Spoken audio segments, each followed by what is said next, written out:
영의 굿캅, 배드캅이란 말이 있는데 직역하면 좋은 경찰, 나쁜 경찰이 됩니다. 그래서 형사들이 용자로 하여금 자신의 범죄를 자백하도록 유도하기 위해 사용하는 방법입니다. 일단 배드캅, 즉 엄하고 무서운 경찰 역할을 맡은 형사가 먼저 취조실로 들어가서 용자에게 겁을 주며 다그칩니다. 그런 후에 그 배드캅이 잠시 취조실 밖으로 나오면 굿캅, 즉 착하고 마음 좋은 경찰의 역할을 맡은 형사가 대신 들어갑니다. 그리고는 내가 만약 끝까지 자백하지 않고 버티다가 나중에 증거가 드러나면 꼼짝없이 징역 몇 년을 살아야 되지만 지금이라도 순순히 다 털어놓으면 집행유예 정도로 끝낼 수 있도록 내가 최선을 다해줄게 라는 식으로 살살 달래는 것입니다. 그처럼 일단 배드캅이 범죄에 대해서 받게 될 처벌을 두려워하게 만들어 놓은 다음에 굿캅이 그 용자에게 선처를 지시해 주는 것이 가장 효과적인 취조 방법이라고 합니다. 죄인을 다루는 그 두 가지 역할을 사람으로서는 혼자 다 할 수 없기 때문에 그렇게 굿캅, 배드캅으로 나누게 되지만 하나님께서는 그처럼 엄중하면서도 선한 성품을 둘 다 완벽하게 발휘하고 계시는 분이십니다. 이사야 53장 우리에게 너무나 유명한 고난받는 메시아에 대한 예언으로서 바로 그런 하나님의 속성이 예수 그리스도의 십자가를 통해 뚜렷이 나타나게 될 것을 증거해 주고 있습니다. 오늘 예수 정사 기념 예배로 모인 이 밤에 저는 그 주님의 십자가가 하나님의 두 가지 대표적인 속성을 과연 어떻게 밝히 드러내고 있는지를 여러분과 함께 상고해 보고자 합니다. 첫째, 예수 그리스도의 십자가는 하나님의 엄중한 공의를 실로 오묘하게 성립시키는 대속 사역입니다. 7절부터 9절까지 함께 봉독하겠습니다. 그가 곤욕을 당하여 괴로울 때도 그 입을 열지 아니하였으며 마치 도수장으로 끌려가는 어린 양과 털 깎는 자 앞에서 잠잠한 양같이 그 입을 열지 아니하였도다. 그는 곤욕과 시문을 당하고 끌려갔으나 그 세대 중에 누가 생각하기를 그가 살아있는 자들이 땅에서 끊어짐은 마땅히 형벌받을 내 백성의 허물 때문이라 하였으리요. 그는 강포를 행하지 아니하였고 그 입에 거짓이 없었으나 그의 무덤이 악인들과 함께 있었으며 그가 죽은 후에 부자와 함께 있었도다. 아멘. 7절은 메시아께서 고난을 당하실 동안 보여주실 참으로 이상한 모습을 예언해 주는 말씀입니다. 그가 곤욕을 당하여 괴로울 때란 그 고난 자체가 그 얼마나 고통스러울지를 단적으로 묘사해 줍니다. 예수님께서 채찍을 맞으시고 가시관을 쓰시고 골고다로 끌려가시고 끝내 십자가에 못 박혀 돌아가실 때까지의 전 과정은 실로 말로서는 표현할 길이 없는 최악의 고난이었습니다. 그것은 사람의 육신이 당할 수 있는 모든 괴로움과 고통을 극한까지 밀어붙이는 문자 그대로 죽는 것보다 더한 고난이었던 것입니다. 그런데 메시아께서는 그런 끔찍하게 이를 데 없는 고난을 당하시는 동안 그 입을 열지 아니할 것이라고 했습니다. 곤욕을 당하여 괴로울 때는 당연히 비명이 절로 터져나오지 않을 수 없는 때입니다. 사람이 극심한 고통을 느끼게 되면 절로 소리를 지르게 되는 것이 아주 당연한 본능이기 때문입니다. 그런데도 불구하고 끝까지 입을 열지 아니하는 것은 바로 그 무서운 고통을 이를 악물고 참아내는 모습을 가리킵니다. 그뿐 아니라 이 메시아께서는 도수상으로 끌려가는 어린 양과 털 깎는 자 앞에서 잠잠한 양같이 그 입을 열지 아니할 것이라고 했습니다. 양이 도살장으로 끌려갈 때나 털을 깎일 때나 아무 반항을 하지 않고 순순히 응하는 것처럼 메시아 역시 당신이 당하실 고난에 대해 그 어떤 저항도 하지 않으실 것이라는 뜻입니다. 이 예언 역시 예수님께서 겟세마네 동산에서 체포당하실 때 당신의 제자들로 하여금 대항하지 못하게 막으시고 또한 빌라도의 법정에서도 당신의 무죄에 대해 단 한마디의 변호조차 하지 않으신 것을 통해 그대로 성취되었습니다. 이처럼 예수님께서 무고하게 신문을 당하신 법정에서나 최악의 곤욕을 당하신 형장에서 내내 그의 입을 열지 아니한 것은 상식적으로는 도저히 이해할 수 없는 참으로 이상한 모습이 아닐 수가 없습니다. 하지만 바로 이것이야말로 예수님께서 그 고난을 자발적으로 당하셨다는 사실을 명백히 나타내는 증거입니다. 비록 현실적으로는 대제사장들과 서기관들과 장로의 음모 때문에 체포를 당하시고 빌라도 총독의 판결에 의해 십자가에 달리게 되셨지만 그 모든 배후에는 성부 하나님께서 당신의 공의를 성립시키기 위한 뜻이 있었고 성자 하나님께서는 그 성부의 뜻에 기꺼이 순종하셨던 것입니다. 그 하나님의 뜻은 사람으로서는 그야말로 상상을 초월하는 것이었습니다. 이어지는 8절에서 그 세대 중에 누가 생각하기를 그가 살아있는 자들이 땅에서 끊어지면 마땅히 형벌받을 내 백성의 허물 때문이라 하였으리요 라고 선포하고 있는 그대로입니다. 그가 살아있는 자들이 땅에서 끊어짐이란 곧 예수님께서 십자가에 달려 죽으심을 가리킵니다. 그런데 그것이 마땅히 형벌받을 내 백성의 허물 때문에 당하신 죽음이었던 것입니다. 모든 사람은 바로 자신의 허물, 곧 원죄와 자범죄로 인하여 사망의 형벌을 마땅히 받을 수밖에 없었습니다. 그래야만 죄를 엄중히 심판하시는 하나님의 공의가 성립될 수 있기 때문입니다. 하나님께서는 그런 죄인들 중에 내 백성, 곧 택자를 예정된 자들을 구원하시기 위하여 그들의 죄값을 당신의 독생자로 하여금 대신 치르게 하셨던 것입니다. 이것은 실로 놀라운 하나님의 뜻이 아닐 수 없습니다.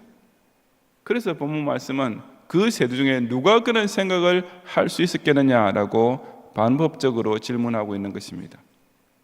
그 세대, 즉 예수님의 고난을 목도한 동시대 사람들로부터 시작해서 세상의 그 어느 누구도 메시아의 죽으심이 마땅히 형벌받아야 할 죄인들의 죄를 대신 담당하신 대속사역이었다고는 상상조차 할 수 없었습니다.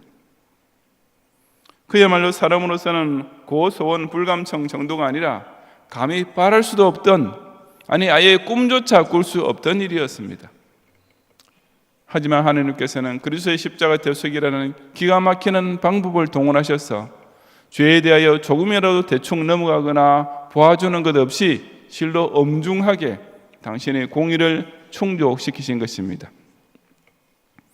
그는 강포를 행하지 아니하였고 그 입에 거짓이 없었으나 라는 말씀은 그런 대속을 성취하실 메시아의 무흠성을 예언해 줍니다.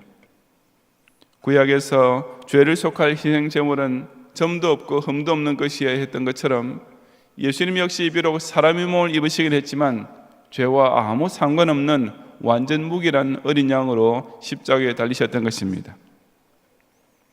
그런 후에 그의 무덤이 악인들과 함께 있었으며 라는 예언대로 예수님께서는 강도들과 동류의 범죄자로 취급되는 치욕스러운 죽음을 당하셨지만 그가 죽은 후에는 부자와 함께 있었다라고 한 대로 아리마대 요셉의 무덤에 영예롭게 장사되셨습니다.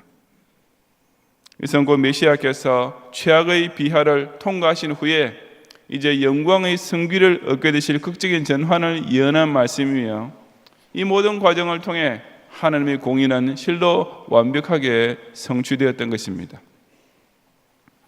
원래 죄의 값은 사망일 뿐이었습니다. 이것이 공의로우신 하나님께서 정해놓으신 율법이며 이 절대적인 법에 대해서 그 어떤 예외도 있을 수가 없었습니다. 그렇다면 모든 사람은 다 죽을 수밖에 없었던 것입니다. 로마서 3장 10절부터 12절에 의인은 없나니 하나도 없으며 깨닫는 자도 없고 하나님을 찾는 자도 없고 다 치우쳐 함께 무익하게 되고 선을 행하는 자는 없나니 하나도 없도다 라고 구구절절 단언하고 있는 대로 모든 사람은 다 예외 없이 죄인이기 때문입니다.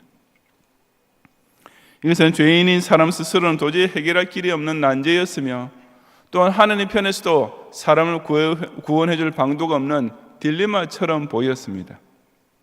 하나님의 공의를 지키자니 모든 사람은 다 죽게 되었고 그렇다고 죄인을 용서해 주자니 하나님의 법을 어겨야 하는 모순적인 상황이 된 것입니다.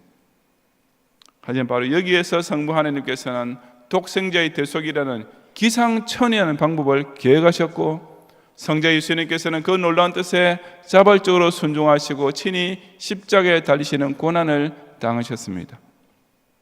그리함으로써 하나님의 공의는 실로 오묘하고도 완벽하게 성립되면서 죄인에게는 구원의 길이 활짝 열리게 된 것입니다. 그럼에도 불구하고 오늘날 세대의 사람들 중에도 그가 살아있는 자들이 땅에서 끊어지면 마땅히 형벌받을 내 백성의 허물 때문이라는 사실을 여전히 믿지 않는 자들이 많습니다. 예수님은 십자가가 자신의 죄 문제를 100% 해결해 놓았는데도 여전히 무슨 고행을 통해 스스로 죄값을 치르고 선행을 통해 스스로의 구원의 공로를 쌓는 것이 참된 종교인의 자세인 양 착각하고 있는 것입니다. 이것은 예수님의 십자가 대속이 자신의 죄를 완전히 용서해 주기에는 여전히 부족하다고 여기는 실로 어리석고도 변망덕하기 짝이 없는 꼴이 아니고 무엇이겠습니까? 오로지 하나님의 공의를 충족시키고 죄인을 구원하시기 위해 그 고통스러운 곤욕을 당하시면서도 끝까지 입을 열지 않으신 이 어린 양 예수님을 바라보며 진정 마땅히 형벌받을 내 허물이 이 십자가의 대속을 통해 깨끗이 사해졌음을 굳게 확신하는 성도들이 되시기를 바랍니다. 둘째, 예수 그리스도의 십자가는 하나님의 한없는 사랑을 최고조로 보여주는 구속사의 정점입니다. 10절 이하 12절까지 함께 봉독하겠습니다. 여호와께서 그에게 상함을 받게 하시기를 원하사 질고를 당하게 하셨은즉 그의 영혼을 속건 제물로 드리기에 이르면 그가 시를 보게 되며 그의 날은 길 것이요 또 그의 손으로 여호와께서 기뻐하시는 뜻을 성취하리로다. 그가 자기 영혼을 수고한 것을 보고 만족하게 여길 것이라. 나의 의로운 종이 자기 식으로 많은 사람을 의롭게 하며 또 그들의 죄악을 친히 담당하리로다. 그러므로 내가 그에게 존귀한 자와 함께 몫을 받게 하며 강한 자와 함께 탈취한 것을 나누게 하리니 이는 그가 자기 영혼을 버려 사망에 이르게 하며 범죄자 중 하나로 헤아림을 받았음이니라. 그러나 그가 많은 사람의 죄를 담당하며 범죄자를 위하여 기도하였느니라. 아멘. 여기서는 이제 메시아께서 그런 종의 권한을 받으신 후에 나타나게 될 결과를 예언해 주고 있습니다. 여호와께서 그에게 상함을 받게 하시기를 원하사 질고를 당해 하셨은즉 이라는 말씀은 예수님께서 십자가에 달려 죽게 되신 것은 근본적으로 성부 하나님께서 의도하신 일인 것을 천명해 줍니다. 즉 이것은 역사상 우발적으로 벌어진 사건이 아니라 어디까지나 하나님께서 원하신 일, 즉 하나님의 구속사를 성취하기 위해 철저하게 계획된 사역인 것입니다. 물론 그렇다고 해서 예수님을 죽인 자들이 책임이 말소되는 것은 결코 아닙니다. 그들은 구속사 완성이라는 큰 틀 안에서 악인도 악한 날에 쓰시기에 합당하도록 지으신 하나님의 도구로 사용됐을 뿐이기 때문입니다. 그의 영혼을 속건제물로 드리기 이르면 이라는 말씀은 그처럼 예수님의 십자가 대속 사역을 통해 하나님의 구속사가 최고의 정점을 찍게 되는 순간을 가리킵니다. 그것을 기점으로 하여 그가 시를 보게 되며 라고 했는데 이 시란 곧 구원받게 될 성도 혹은 그 성도들의 모임인 교회를 가리킵니다. 그리고 그의 날은 길 것이요 라고 예언된 대로 예수님께서는 십자가에 달려 죽으심으로써 오히려 역사에 영원한 구세주로서의 이름을 남기게 된 것입니다. 그런데 여기서 정말 놀라운 말씀이 또 선포되고 있습니다. 바로 10절 하반절에 또 그의 손으로 여호와께서 기뻐하시는 뜻을 성취하리로다 라는 예언입니다. 예수님께서 그의 손으로 즉 친히 십자가 대속을 통해 성취하신 일이 여호와께서 기뻐하시는 뜻이라고 한 것입니다. 당신의 공의를 성립시키기 위해 그 사랑하시는 독생자를 대신 희생시키신 일, 성자 예수님으로 하여금 그 엄청난 고난을 당해 하신 일을 두고 하나님께서는 그것은 내가 기뻐하는 뜻을 이룬 것이다 라고 선포하고 계시는 것입니다. 그런데 그 상함을 받으시고 당신의 영혼을 죄인을 위한 속건 제물로 드리신 당사자 예수님께서도 거기에서 오히려 한숨을 더 뜨셨습니다. 바로 11절에 그가 자기 영혼의 수고한 것을 보고 만족하게 여길 것이라고 한 것입니다. 그래서 정말 말이 안 나올 정도로 놀라운 선언이 아닐 수 없습니다. 자기 영혼의 수고라는 말씀은 예수님의 권한이 자기 생명 전체를 다 바친 정신적, 육체적 구석구석까지 미치는 고통을 감내한 수고인 것을 가리킵니다. 하나님의 아들이 사람의 몸을 입고 세상에까지 내려오셨을 뿐 아니라 십자가에 달려 죽기까지 하셨으니 사실 이것은 영혼의 수고라는 단어로서 도저히 제대로 표현조차 될 수 없는 엄청난 고난이었는데 예수님께서는 그것을 두고 오히려 만족스럽다고 하시니 이게 도대체 어찌된 일이겠습니까? 바로 그 질문에 대해 이어지는 11절 하반절에서 성부 하나님께서 친히 대답하시기를 나의 의로운 종이 자기 지식으로 많은 사람을 의롭게 하며 또 그들의 죄악을 친히 담당하리로다 라고 말씀하십니다. 여기서 자기 지식이란 예수 그리스도께서 알고 계신 하나님의 죄인 구원을 위한 뜻과 계획을 말합니다. 예수님은 이 땅에 태어난 사람 중에서 그와 같은 하나님의 구속에 대한 지식을 정확하게 알고 계셨던 유일한 사람이셨습니다. 아버지와 나는 하나다라고 스스로 천명하셨듯이 예수님은 그 본성이 성자 하나님이신 까닭에 성부 하나님 뜻과 계획을 속속들이 잘 아실 수밖에 없었습니다.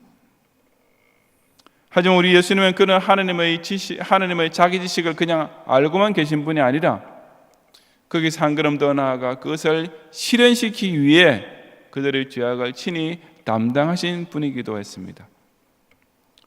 즉 대속의 십자가를 지심으로써 그런 성부의 선하신 구원 계획을 실천에 옮기셨습니다. 그리고 그 결과 많은 사람을 의롭게 하는, 즉 죄인으로 하여금 징을 입고 구원을 얻게 해주셨던 것입니다. 12절의 존귀한 자와 강한 자는 앞의 씨와 동격입니다. 그들이 메시아와 함께 몫을 받게 되고 함께 탈취한 것을 나누게 된다는 말씀은 장차 예수님께서 재림하실 때 구원받은 성도들 역시 그 최후 영광을 주님과 함께 누리게 될 것을 뜻합니다. 그 영광은 오로지 죄인 구원을 위해 자기 영혼을 버려 사망에 이르게 하며 범죄자 중 하나로 헤아림을 받으시면서도 오히려 많은 사람의 죄를 담당하시며 범죄를 위해 기도해 주신 이 놀랍고 고마운 중보자께서 실로 마땅히 받으시기에 합당한 영광이 아니겠습니까?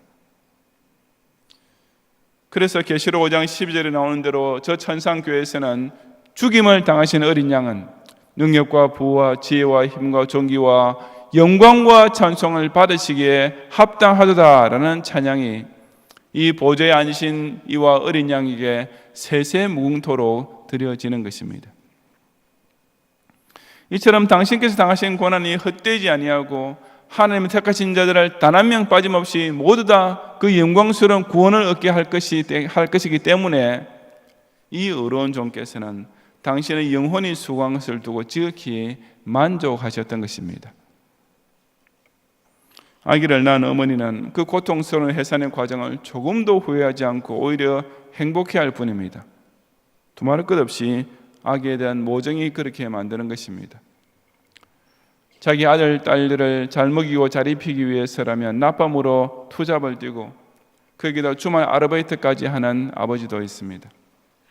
자기만을 위한 것이라면 도저히 할 수 없는 힘든 일이지만 오로지 자식에 대한 사랑이 그런 희생조차 기쁘게 감당하게 하는 것입니다.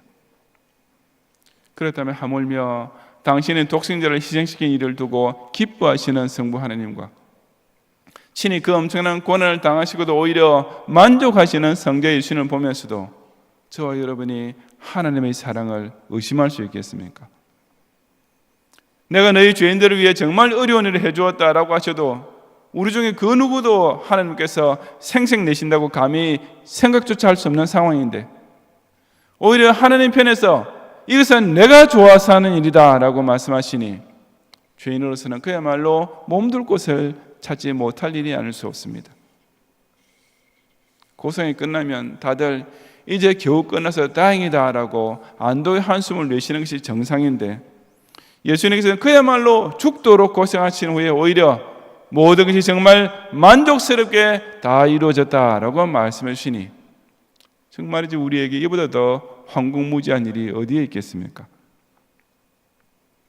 하나님께서는 당신의 공의를 어떻게 해서든지 성립시키기 위해 체면치레로 독생자 희생제사를 기억하신 것이 결코 아니었습니다. 그것은 어디까지나 하나님의 기뻐하시는 뜻을 따라 스스로 정하신 일이었습니다. 예수는 십자가 고난 역시 마지못해 억지로 하신 수고나 기억에 떠올리기만 해도 진절머리 나고 후회가 되는 나쁜 추억이 절대로 아니었습니다. 어디까지나 자발적으로 순종하신 일이었고 기꺼이 참으신 고통이었으며 내가 다 이루었다라고 지극히 흡족해 하신 위대한 사역이었습니다. 그야말로 하나님이 세상을 사랑하사 이처럼 사랑하신 것입니다. 오늘 밤 이 시간에도 하나님께서는 내가 이만큼 해주었으니 너희들도 뭔가 좀 보답해야지 않겠느냐라고 말씀하지 않으십니다. 예수님 역시 내가 십자가에서 당한 고통을 너희들이 1000분의 1, 10,000분의 1이라도 한번 이해해 보려고 노력해야 마땅하지 않겠느냐라고 말씀하지 않으십니다. 오히려 이것은 내가 좋아서 정한 일이다, 내가 지극히 만족하고 있는 일이다 라고 정말이지 결론까지도 은혜롭게 짝이 없게 내려주고 계십니다. 구속사의 정점을 이루는 십자가 고난을 두고 이처럼 기쁨과 만족으로서 대단원의 막을 내려 계시는 성부와 성자의 모습을 통해 실로 하나님께서 우리를 그 얼마나 사랑해 주신지를 확실히 깨닫고 오직 진심으로 감사와 영광만을 돌리는 성도들이 되시기를 바랍니다.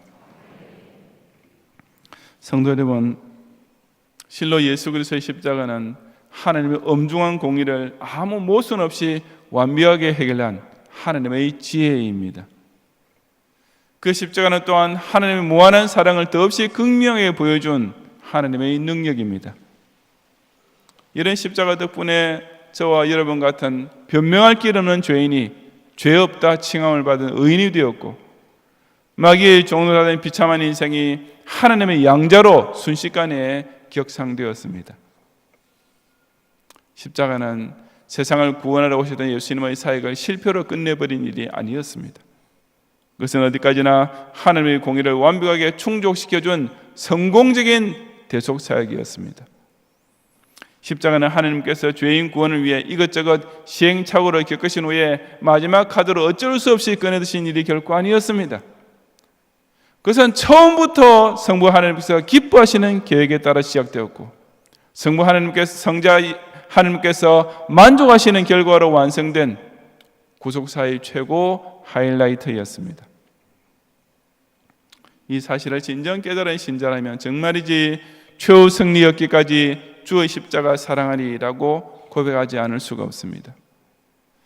이 십자가를 통해 약속된 소망을 굳게 믿는 성도라면 빛난 멸류관 받기까지 험한 십자가 붙들겠네라는 서원의 찬송이 절로 터져 나오지 않을 수가 없는 것입니다.